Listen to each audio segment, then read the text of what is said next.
Shalom, salam sejahtera dan salam Katolik sejati untuk kita semua.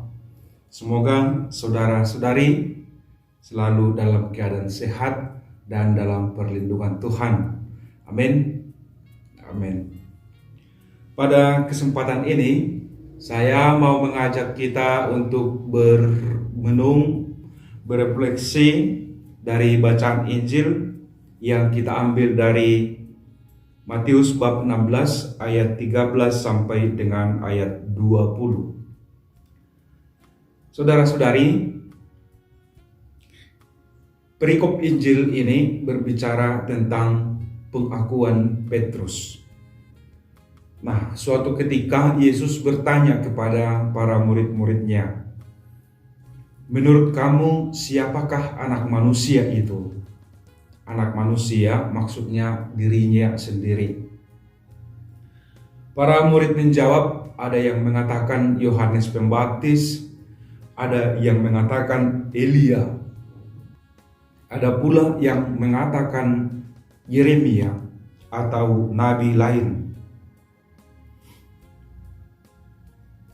Itu menurut orang. Maka sekarang Yesus bertanya, kalau menurutmu, menurut kamu, menurut Anda, siapakah aku? Ada keheningan karena mereka mungkin tidak berani menjawab atau bingung. Tetapi Petrus memberanikan diri dan mengatakan apa yang terusik terbisik di dalam hatinya. Engkau adalah Mesias, anak Allah yang hidup. Ini adalah pengakuan Petrus. Mesias seperti kita ketahui adalah yang diurapi, atau dalam bahasa Ibrani disebut Kurios atau Kristus yang kita kenal, yang juga menjadi salah satu gelar Yesus setelah dia bangkit.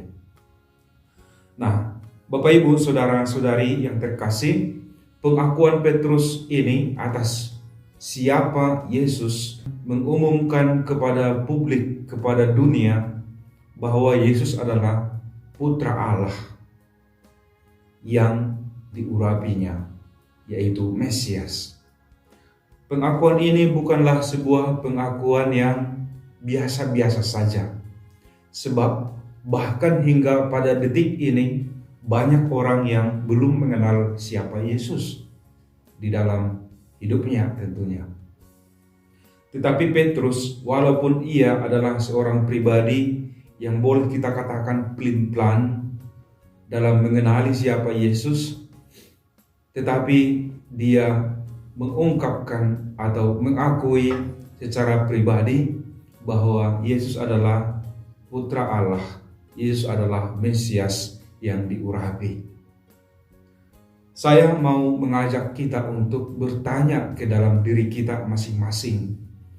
Menurut Anda semua, siapakah Yesus bagi diri Anda, bagi diri kita? Nah, jawaban ini tentunya ada di dalam hati kita masing-masing.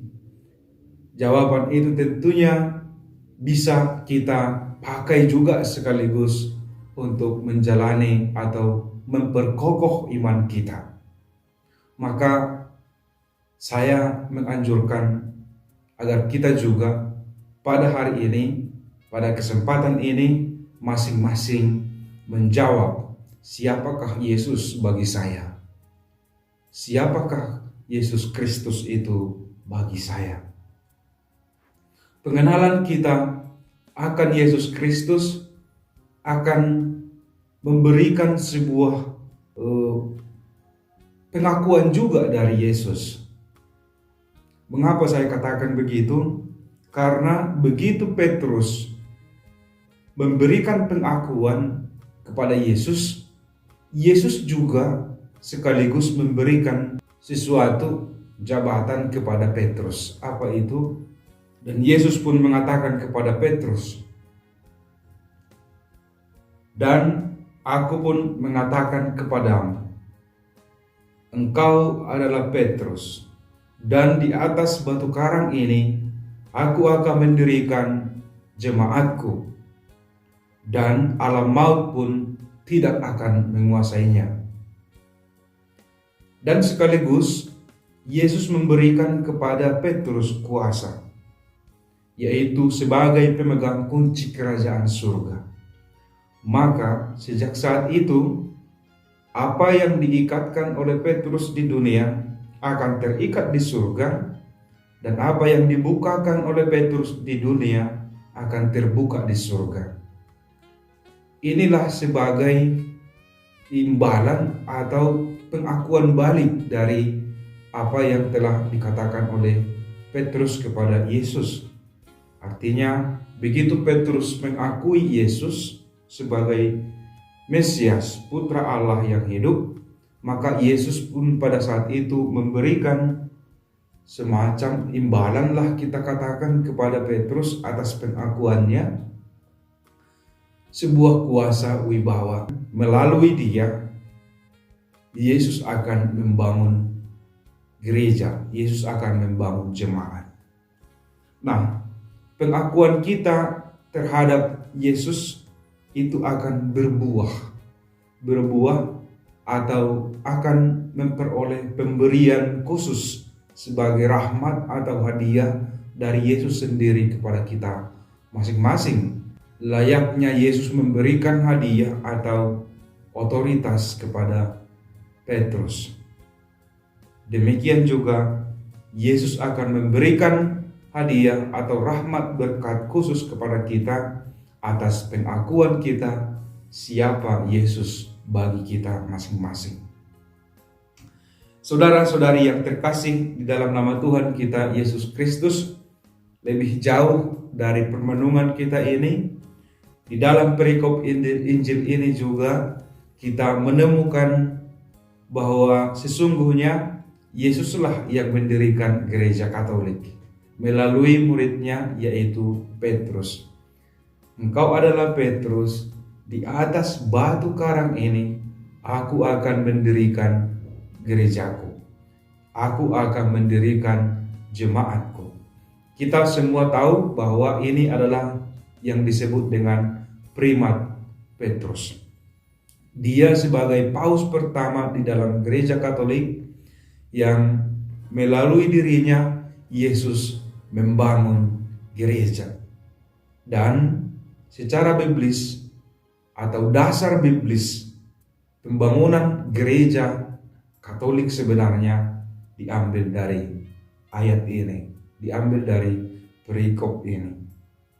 Maka betapa bangga kita menjadi seorang Katolik sejati, sebab yang mendirikan gereja kita, yang mengumpulkan kita, yang membangun kita adalah Yesus Kristus sendiri melalui para rasulnya. Maka gereja Katolik adalah gereja yang langsung didirikan oleh Yesus Kristus. Maka kita tidak perlu lagi mencari-cari siapakah yang menjadi pendiri gereja. Dari perikop ini sangat jelas bahwa Yesuslah yang mendirikan gereja Katolik melalui Petrus sebagai paus pertama. Saudara-saudari yang terkasih di dalam nama Tuhan kita Yesus Kristus, kita pasti masih bisa memperbincangkan hal ini, tetapi dalam tataran ilmu sejarah gereja atau dalam tataran diskusi lepas, bukan dalam permenungan maksud saya. Sebagai murid-murid Kristus di zaman ini, saudara-saudari kita harus mengenali Yesus di dalam diri kita, sehingga kita memiliki arah dan tujuan yang jelas di dalam hidup kita, yaitu Yesus Kristus sendiri sebagai pelabuhan dan perkumpulan terakhir kita bersama dengan para kudus di surga. Pengenalan kita akan Yesus juga akan mempengaruhi sikap, cara berbicara, dan cara bertingkah kita di di dalam realitas hidup kita sehari-hari. Para murid-murid Kristus, orang-orang yang mengenal Kristus akan bertindak halus, berperilaku sejuk, dan tidak mementingkan diri sendiri atau berbuat sesuatu bukan atas kepentingan diri sendiri atau kelompok, tetapi atas kebaikan bersama, kepentingan bersama, dan juga demi kebahagiaan bersama. Inilah ciri khas murid Kristus yang mengakui Ia sebagai Mesias, Putra Allah yang hidup. Putra Allah yang hidup berarti Dia selalu ada dan hadir bersama kita, menemani kita, menyertai kita, menuntun kita, dan mengarahkan hidup kita kepada jalan yang benar. Amin. Amin. Semoga Bapak Ibu Saudara-saudari yang terkasih, pada kesempatan ini, pada hari ini, berusaha untuk mengenali Yesus Kristus di dalam diri kita melalui karya-karya kita, melalui perjumpaan-perjumpaan kita dengan sesama. Tuhan memberkati sekarang dan selamanya.